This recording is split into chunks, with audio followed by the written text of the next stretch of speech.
Hi everyone, John here from LookSmart Home Inspections in New Jersey, and recently I've had a couple of questions about how a warranty home inspection differs from a standard pre-purchase home inspection. And the answer is it doesn't really differentiate that much. There's not that much a difference between the approach of a warranty home inspection and our standard pre-purchase home inspection. And I think the largest difference is that for a warranty inspection, we're taking more time to look at smaller cosmetic defects. And the reason is because that client has a window of opportunity to ask the builder to fix those smaller items that the home inspector is going to find during their warranty inspection. So warranty inspection is generally done at month 10 or 11, and that gives the purchaser of the house or the owner of the house the opportunity to ask the builder to fix any of those smaller items that we do find. Now, on warranty inspections, we're still finding, significant issues, but not as much as pre-purchase inspections. Most times, the person or the client has had already a pre-purchase inspection way back in month number 1 before they purchased the home. And they've lived in the house for 11 months or so, and the house is settled, it's moved, things have dried out, nail pops have formed, stuff has happened in the home for those 11 months. And that's the opportunity then to ask the builder to fix some of those smaller issues, right?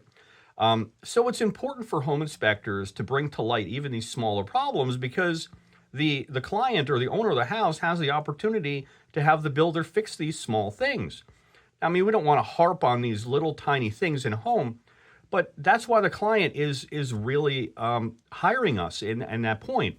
It's a little bit different that way because we're still looking for bigger sort of material defects issues, but then we couple that with the smaller minutia, the smaller details, which are also important for this particular client. Now, on a pre-purchase home inspection, if we find a nail pop or two, generally we're not going to report that in the home inspection because number one, that's not a material defect. And number two, it's really a cosmetic problem. We're not really looking for these smaller cosmetic problems down in a pre-purchase home inspection, especially on a home that's, 1930s, 40s, 50s, or what have not. But these are brand new homes that we're doing warranty inspections for, so they should be relatively defect-free and cosmetic defect-free. And that's what the customer today wants because they're spending $700,000-800,000 in New Jersey for a home, and they don't want cosmetic defects. At least that's what I find working with, my customer on a warranty inspection. So it's really up to the home inspector to be really fine-tuned in terms of looking at all of these smaller issues.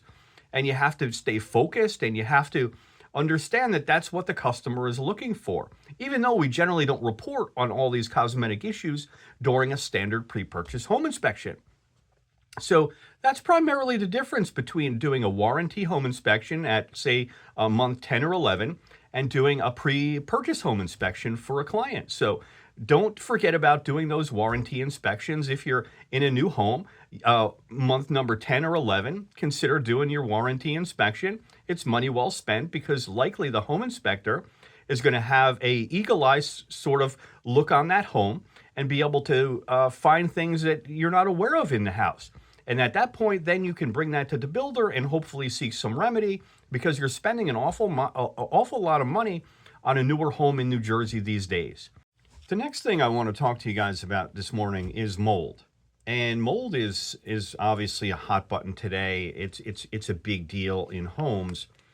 And clients I find are very in tune to wanting to know about any mold that is found in a home. Now, mold is something that is actually excluded from the regulations and the requirements for home inspectors to do in New Jersey. And frankly, I don't really understand this because what are we supposed to do here?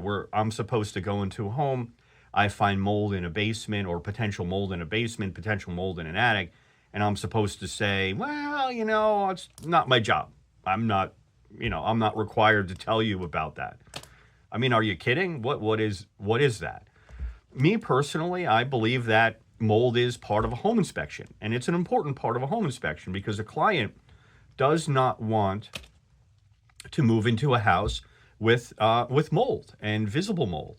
Now, of course, as home inspectors, we're not able at all to view behind the walls in a home. We're not able to see the things that are not visible. So, say if a basement is finished per se, and I can't look or find the mold possibly behind those basement wall finishes. It may exist or may not exist. Who knows? So, as home inspectors, we're doing a visual inspection of the house top to bottom. But I'm certified in mold, and I believe that home inspectors should be certified mold inspectors also.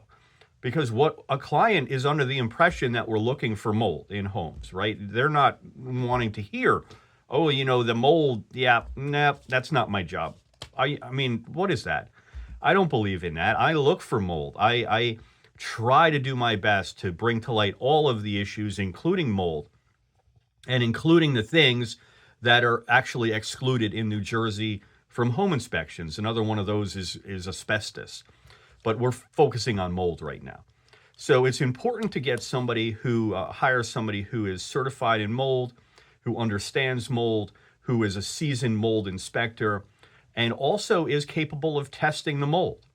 Because here in New Jersey, we only can tell the client that a substance may be mold, or it looks like a mold, or appears to be mold. We can't say it is mold. The only way we can say it is mold here in New Jersey is if it actually is tested. So I do highly recommend that if your home inspector sees potential mold or possible mold in the home that you're buying, is to have that mold tested. And it's an inexpensive way to alert the seller of this problem, right? Because without testing, you're gonna say to the seller, okay, we found this substance, green and black, in the attic, and we want it fixed. And the seller is gonna say, well, what do you mean you want it fixed? What is it? And you're not really gonna be able to know or to tell them definitively if it's mold or not. So the only way to do that is to test it. And there's two ways to test mold. There's a surface test, okay? It's either a direct sample test, a tape lift type a sample, where the home inspector will actually take a sample of that material from the location where the material exists. That will be sent to an environmental laboratory for analysis, and then the home inspector will get that report, decipher the report, and give you the findings. The other thing to do is, if you're very worried about mold, is to do air testing in the home. And we can do air testing on any room, any floor of the house. And what we use is a spore trap, which is basically a cassette, and that's coupled with a suction pump. So air is brought into this spore trap, and it's metered for a specific time and volume of air. And once that test is complete, that testing also goes to the environmental laboratory for analysis, and they send us the report, and then the home inspector can help you interpret what is going on. Do we have high levels of mold? Do we have okay levels of mold? Because sometimes mold is not visible. And I've done numerous spore trap testing in basements and such, and it looks pristine, but something's going on. And either it's in the carpeting or behind the walls, or something's going on there, or they've covered it up, and the mold test comes back high, or the air test comes back high. So I want you guys not to ask the question when you're interviewing home inspectors about their experience with mold and mold testing. Because the last thing you want to do is have a home inspector come in and, number one, miss mold, and number two, see something that looks like mold and then tell you, well, you have to get this tested. So then now I have to go out to another company to get this tested? I mean, why are you not certified to test this? You should be certified to test the mold. And I think that's really important for home inspectors to do, because the client doesn't want to go outside. The client wants to save some money and have the home inspector test for mold. So I do that. I recommend other home inspectors do that for your clients because mold is an issue today, and they want to know about any potential mold in their home. So if you're obviously hiring or interviewing a home inspector, Don't forget to ask those questions about their experience with mold, being a qualified mold inspector, and their ability to either air test or surface test for mold, or a combination of the both. Ask about costing on that. It's generally not that expensive. And mold testing brings to light, it's another layer of due diligence. And I'm always talking about these different layers of due diligence that are good to do when you're purchasing a home, especially here in New Jersey, when home prices are crazy high. So don't forego asking those questions to the home inspector about mold and mold testing. Thanks, guys, for watching. I certainly appreciate it. I have a few defects that we found recently, and some of these defects coming up are warranty type defects that I found in a warranty home that I recently did. So take a look at those. They're sort of on the smaller end of things, nothing too, sort of over the top or really super crazy, but it kind of gives you a flavor for what we're looking for on warranty inspections. And then there's a couple of short videos about other defects, that I found recently in homes. Thanks very much, guys, and we'll see you next time. Seeing a wet dry vacuum in the middle of a basement floor that's been recently used, that has water in it, as a home inspector gives me the heebie-jeebies. So I'm definitely going to look closer now for any type of water penetration. And we definitely see some water seepage through these foundation walls in this basement. But I wonder why the seller would just leave this in the middle of the basement floor. I wouldn't recommend that if you're selling a home, but it helps me as a home inspector because it helps me put my antenna up regarding any basement water issues. Wet dry vacuum, no bueno. Here we have some mid-wall foundation cracking right here. This is a shear crack right in the joint of the wall, in the mortar joint. And these cracks generally happen because of wall pressure or hydraulic pressure on the outside exerting too much pressure on these walls. You can see it here. Sometimes they form these stair-step cracks here. So we have a hydraulic sealer, which is a dry lock on these walls. What the hydraulic sealer does is it seals in all the pores. It doesn't allow that water to penetrate through, which would be more advantageous. And this can actually worsen a problem like this in this wall right here.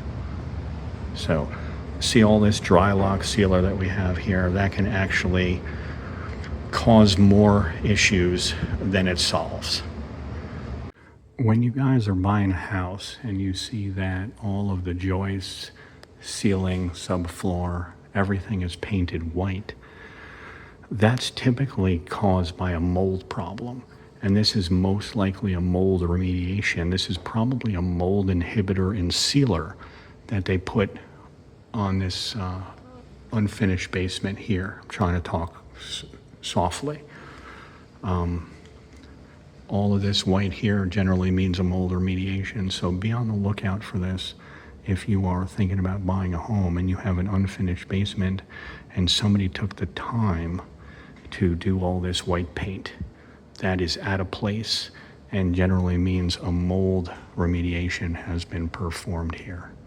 This is a C, PVC valve for an outside hose spigot. So this piping is actually a version of PVC piping. It's plastic. And frankly, I don't like it. I never liked it. One of the reasons why is because these valves are hard to turn. And also it's so flimsy. Look at this. So it's so flimsy. And so when you put some pressure on this valve, you might break these elbows if you're not careful. So this is something that I'm just going to alert the client to. There's really nothing inherently wrong with this type of piping, but there is some problems if you run hot water through this piping. This is a cold water line. The glue here tends to get brittle, and that can cause leakage at these fittings. So watch out for CPVC piping in a home. So there'll be a lot of people here that tell me this is fine. I just don't think it's fine. These are vents for high efficiency water heater, high efficiency furnace. Now there's some people going to disagree with me on this, but I like to see screens in here. Not a real thick screen, but a wide screen, almost like a chicken wire. And that prevents animals and debris from getting in here. We don't want to have animals getting in here where they can actually clog the fresh air intake or the exhaust of the high efficiency furnace. So I like to see screens. There is some debate about that and the necessity of that, but for me, I just think it makes sense. So it's going in the report. When we have wood exterior siding like this, touching the roof, a lot of times we'll get this condition right here where water wicks into the bottom of the siding because there's no gap present. Really, there should be a 2-inch gap with a flashing behind it. And there is a flashing, you can see the remnants, there is a flashing, metal flashing aluminum behind this area here, which is excellent. However, the wood is being water damaged by just water wicking into it by capillary action. So when this customer or client does the exterior painting of this house, really those siding areas should be cut back properly or replaced with siding that's in, obviously new and in good condition. So this area right here will have to be addressed when the house is painted, and that's going to have to take place very, very shortly. So this is a sump pump. And the purpose of a sump pump is to take groundwater, rising groundwater underneath the floor slab, and pump it out through this PVC line right here. So that's a sump pump, which is often mistaken for a sewage pump. So this is a sewage pump, and actually a sewage pump is often mistaken for a sump pump. So the purpose of a sewage pump is to pump sewage from the lower level bathroom, the basement bathroom, up to the level of the sewer line. Why do we need a sewage pump? Because the bathroom is low and the sewer line is higher. So water is obviously not going to flow uphill or upstream. So we have a sewage pump with a grinder pump in here, or a macerator that's going to grind up any of the debris, and then it's going to turn on and it's going to push that water up to the level of the sewer line. And that's something that is, obviously important to have if you have a basement bathroom. Not every basement bathroom requires a sewage pump, but in this house here, our sewer line is high, our bathroom is low, so that's why we need a sewage pump. This line is a vent line, and this line is actually the sewage carrying line right here. And if we move over to our sump pump, we have our condensation from the air conditioning entering the sump pit, which is okay. We have the overflow from the water heater. If that were to have a problem, that would enter the sump pump, which is okay. And then we have our main carrying line right here.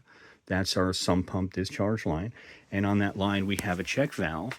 And the purpose of the check valve right here is to prevent that water from coming back into the sump pump, and so the pump doesn't have to continue to go on and off or to short cycle. So this actually saves the motor on your sump pump, and that's required here on this line. So we always have to look for a check valve or one-way valve on the sump pump discharge line. So that's a brief discussion about what a sump pump is and what a sewage pump is. The first thing I notice here on this warranty inspection is at that right side corner of the garage gutter, it looks like we have a little bit of an overflowing gutter. And that could be because our slope of the gutter sort of goes neutral towards that downspout there. I don't think that's a big problem, but that's something. It's got an ever so slight belly right at the end there, and that's probably causing that water to overflow. Plus we have that upper downspout discharging on the lower roof as well, and that's putting a large volume of water right over there. So we may be able to get that downspout entering directly into that lower gutter, or maybe upsize that lower gutter to handle a larger volume of water. But in any event, that should be corrected. When you see this type of splashing on the foundation wall at the front of the house like this, we know that our gutters are not working properly because water is overflowing the gutter, and it's causing this mulch or the dirt to splash up on the exterior foundation wall here. It's not a major thing, but we don't want to have water ever collecting close to our foundation. So this is something that we're going to bring up also in our warranty inspection today. Now, grading is actually super important, and you guys have heard me talk about grading multiple times. But this is an area under the deck, and here we have a slight negative grade going towards the foundation wall here, and that's going to, direct our water towards the foundation and not away from the foundation as we want it. So this is something we're going to report on. We want to improve the grading even under a deck, and I understand a deck is sort of, protects this area a little bit from water collecting, but still, any area around the home that has a negative or neutral grade, we do want to see corrected. So this is an area under the deck of our house in the backyard.